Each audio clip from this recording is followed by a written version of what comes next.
Now, disclaimer, this is not meant to harm or aggravate anyone in any way. Some of the words used might be adult content. It's true crime based on a true story that happened in Guyana. It's not meant to cause any arguments or to cause any trouble anywhere or to stir up any opinions or views or so on. These words or information that I have in this video, I got it from reporting, so viewer discretion is advised.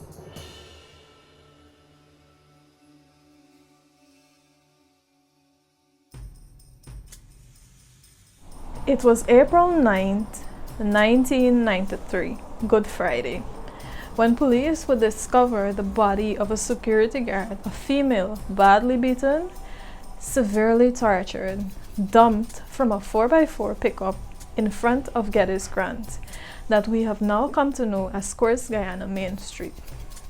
Eyewitnesses claim that she was thrown from this dark-colored 4x4, and before anyone could reach to where she was dumped, the driver sped away.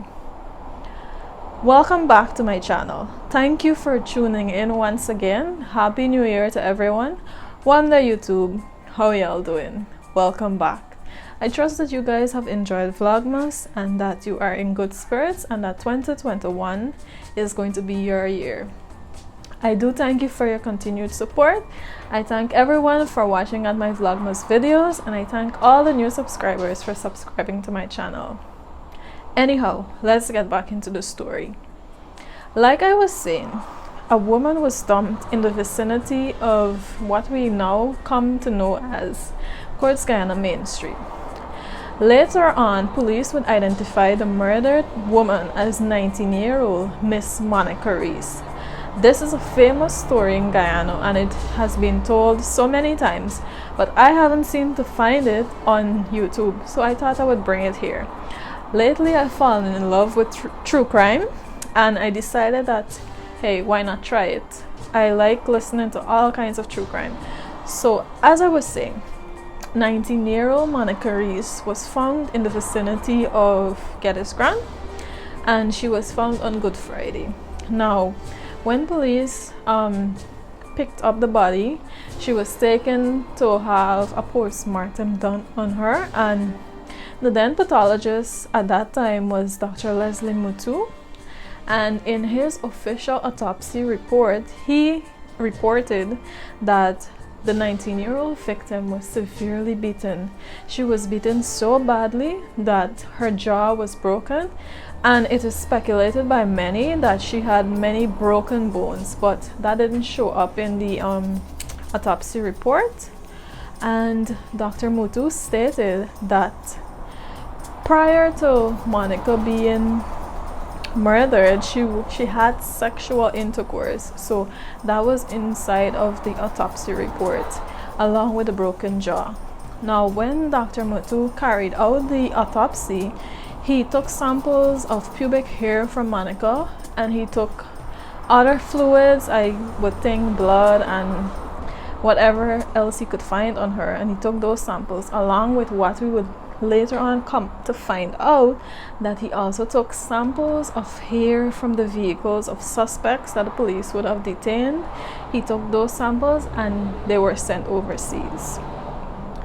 Later on, we'll find out that the samples that he would prove not to be beneficial. It's interesting to know that after Monica was buried, and probably after her family members went through all of the torture of probably thinking about how she was murdered and if she called for anyone, did she ask for anyone, a few weeks after she was buried, her body was exhumed, meaning that her body was dug up and more samples were taken from her body and sent overseas. Now, this is where it gets juicy. Monica's murder was not printed in the local newspapers until Sunday.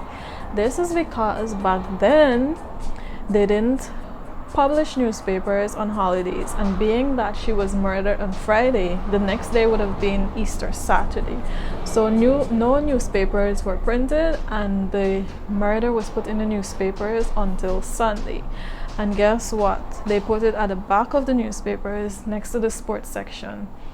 One newspapers, they put it at the back on the sports section page, and it was not even an article, just a mention of the murder. And back then there were no photographs of the victims, so they just mentioned that okay, Monica died and how she died probably, and that was it. However, there was this reporter guy, Michael B. Jordan. He had taken a keen interest into investigating the murder, because he felt that the murder was not being investigated with any kind of seriousness or urgency, and he thought the police was not, making a big deal of it. And he also mentioned in his articles that if it were some gang-related murder or so, they would probably have it running for a week. By the way, he was the only reporting of any solid substance that I got while researching this murder. So most of what I'm saying is taken from what he reported. So the first place that he went to in his quest to investigate this murder was to the Brigham police station. And while he went there, he probably met up with one of the officers who told him that they had a suspect in custody. However, the suspect was not being detained at Brigham. He was detained at the CID headquarters, Eve Leary. So after he left Brigham police station, he then went to there is a place on Main Street. Well, not a place, it's kind of like a walkway between Main Street. The people there sell craft and all sorts of things. So he approached one of the men who happened to say that he was an eyewitness to the murder, and he told him that on that night around 11:05 p.m. he heard rather this noise, and he thought it was a hit and run. So he began to walk, or I guess run, towards the accident that he thought probably is what it was, an accident, which it was not. Guyanese, we always like to go to things that we shouldn't go to. Anyway, he told the reporter that he got partial number plates, and he also could identify that the vehicle that she was thrown from was a 4x4 pickup. So the reporter asked him how is it that he could decipher that it was a 4x4 and get partial number plates. I mean, normal people wouldn't, get a number plate and the description of the vehicle at the same time. So he told him that it was because he was an old police. The reporter also found out that one of Monica's cousins had taken down a number of a guy that called earlier in the day for Monica. However, the reporter would later on find out that that was a dead end. The number didn't mean anything. However, at 11:05 p.m. on the same Good Friday night, eyewitnesses on Avenue of the Republic said that a 4x4 vehicle passed them heading onto Main Street, and one onlooker indicated that she saw a leg hanging out of the right side of the vehicle. So that was one witness said that, and upon stopping, the person or persons inside of that vehicle, they dumped the body of what we now know is Monica Reece's body. So she was dumped there around 11:05 p.m. Upon approaching the scene, eyewitnesses said that they discovered 19-year-old Monica's body tattered, torn, treacherously beaten, and everyone was in shock. So that was the scene on Main Street at 11:05 p.m. that night on Good Friday.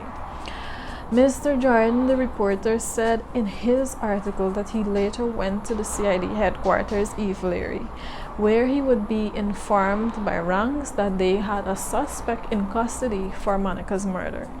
He also noticed that there was a dark-colored vehicle in the yard, and he took down the license plate number of that vehicle, and he left. So after he left, he went back to his office, and while conversing with a colleague, he was like, man, I found out that so-and-so is in custody because of the murder of Monica Reece. And I got these license plate number, and I also got eyewitnesses that said, you know, they saw a dark 4x4 vehicle and they got these numbers, and I also wrote that down. So his colleague would tell him to call the license revenue office here. They look after the licensing of vehicles. So when he called them, he found out that, but before he found out that, he realized that the 932 matched the number of the vehicle that the police had in the CID headquarters. I believe it was 9132 that they had, and the eyewitness gave him 932. And back then there were only so many people that could afford vehicles like that, and they were rich people. So when he probably searched the records of who was the owner of this vehicle, he found out that it was a prominent businessman in Guyana that owned the vehicle. So in the article by Michael Jordan, he said that a man by the name of Asra Hammond was also an eyewitness. I don't know if he was the first guy I spoke about or not, because the articles, they're kind of, you know, mixed up, and since I am not affair with the case, I'm not sure if this Asra Hammond guy was the same guy he met at the sculpting area in Main Street or what. But he said that he saw a 4x4 gray vehicle, and I don't think he recalled getting a license plate number. However, he did say that he thought it was a hit and run because of the impact that the body was thrown onto the roadside. So he thought it was a hit and run, and because he thought it was a hit and run, he pursued the vehicle. However, I don't know if he was on foot, riding a bicycle, or whatever. He could not catch up with the occupant of the vehicle. And when he himself went to the scene, he discovered that Monica was the person, the body that was on the ground. So that is how he discovered the body on the ground. Now, after doing all of this investigation, the reporter then visited Monica's East Street residence, where he got to speak with her mother, Shirley Reece. Now, Shirley Reece, gave the reporter all the information that she knew of, and she would also give him the first picture of what everybody around the world probably sees now, and everyone in Guyana saw then, the first picture of the victim, Monica Reece. It was a picture that he described a fair-skinned woman with her hands on her waist. So her mother gave the reporter that picture, and he expected that when he put this picture in the newspaper, that, you know, everybody would go into a frenzy and people would want to know who killed this beautiful woman. But nothing like that happened, as we will come to soon find out. For this, after Monica was murdered, a 27-year-old guy was taken into police custody.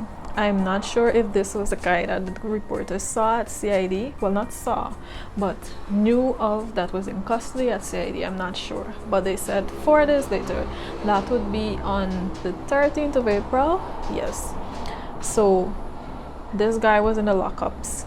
And when he was questioned, he said that around 7:30 p.m. he left his home with his girlfriend in his father's 4x4 pickup, and he returned exactly at 11:05 p.m. So he was trying to say that he had an alibi for where he was, and the neighbors were questioned, and they said he was not out after 11:05. He had come in with his girlfriend, and they saw him come in with her, and she said that he was with her when this thing happened. So we don't know what to say about that, but I'm figuring and I'm thinking that this was the main suspect.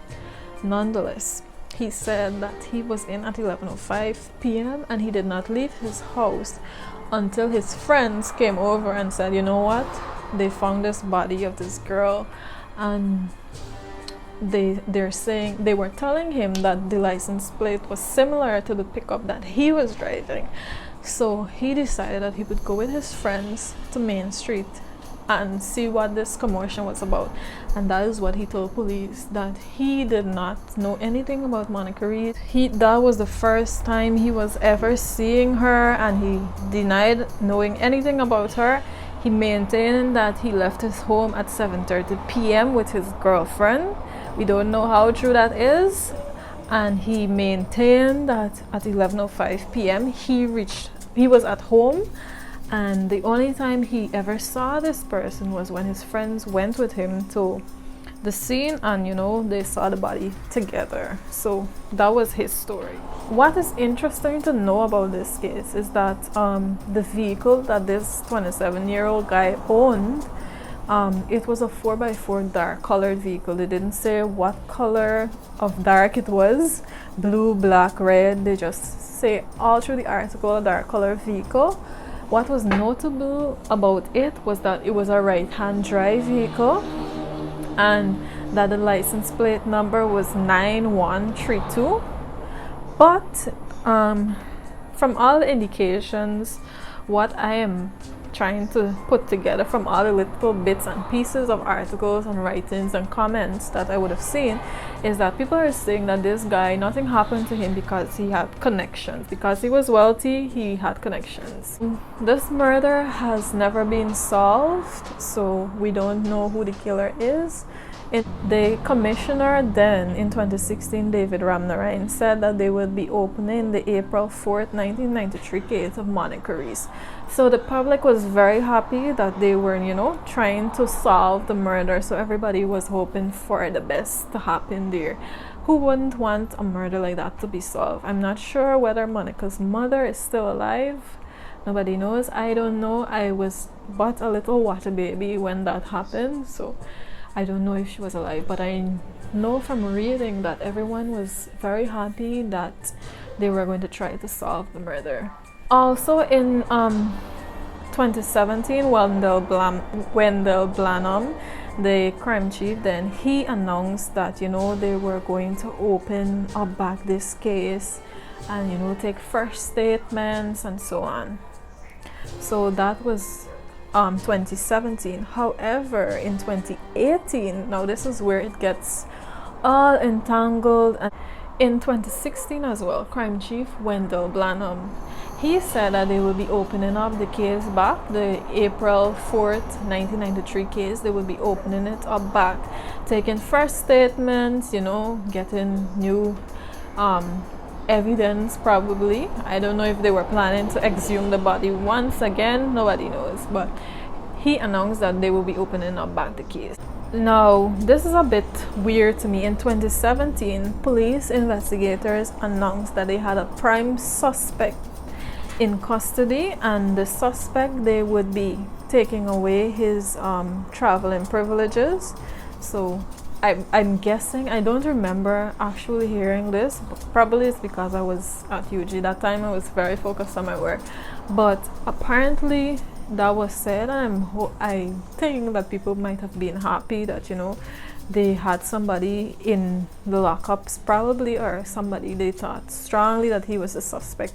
So I'm figuring that people were excited that was about to happen. Things went downhill in 2018. I think it was either the crime chief or the commissioner then said that in order for them to go through with this case, they would have to have strong evidence, suspects with good evidence to say that this person is a suspect, and if there were eyewitnesses, these eyewitnesses had to have solid proof that okay, I saw this happen and so on, and people had to have alibis, strong ones. So what he was saying is that they probably, in my own words, I'm thinking that, or in my own thought, I'm thinking that he was saying that they can't solve this case because there was no strong evidence and so on. Then the story takes a more interesting twist. It was, let me see, I'm thinking it was the crime chief, I'm not sure, but he said that some of the ranks that were investigating the murder of Monica Reece, that they had been moved from or transferred, probably retired or resigned.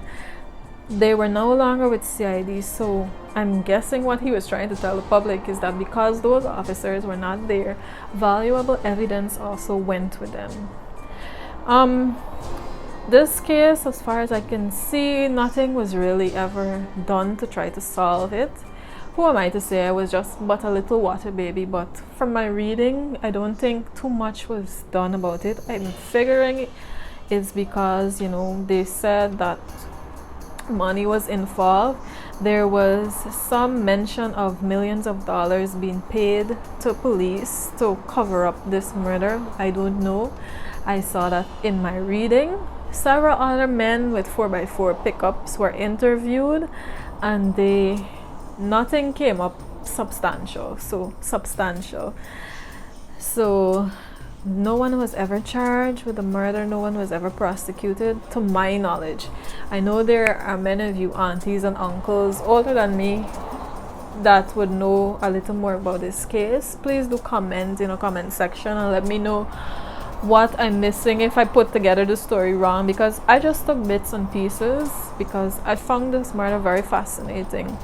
And it's incredible to know that in the reading, the journalist said that not many people back then owned 4x4, and it was just a handful of prominent business people in Guyana that would own such vehicles. So how hard could it have been in Georgetown at that time to check around and see, you know, if this person had blood in the car or whatever, you know? And talking about the bribe, I read somewhere that it was $15 million that was offered to police investigators to cover up the story. We don't know. That's just mere hearsay.